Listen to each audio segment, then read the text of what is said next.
Let me try and be as clear as I can to the world or the country. We stand by our NATO allies and all those countries who are facing Russia aggression. How many times have I stood up here and told you what I think about Vladimir Putin? Vladimir Putin does not share our interests. Vladimir Putin does not share our values. We just conducted a year-long investigation into Russia's interference in our elections. They did interfere in our elections. It's really clear. There should be no doubt about that. It's also clear that it didn't have a material effect on our elections.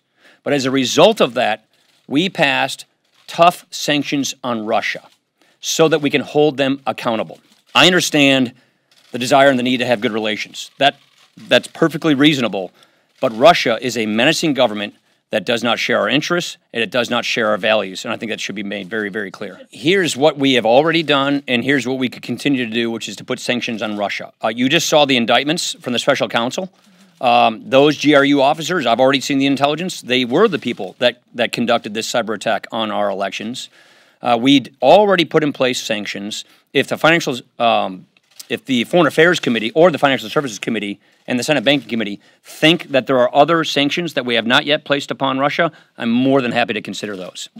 Russia did meddle with our elections. Not only did Russia meddle in our elections, they're doing it around the world. They did it to France. They did it to Moldova. They're doing it to the Baltics. Russia is trying to undermine democracy itself, to delegitimize democracy. So for some reason, they can look good by comparison. Let's just be really clear about that.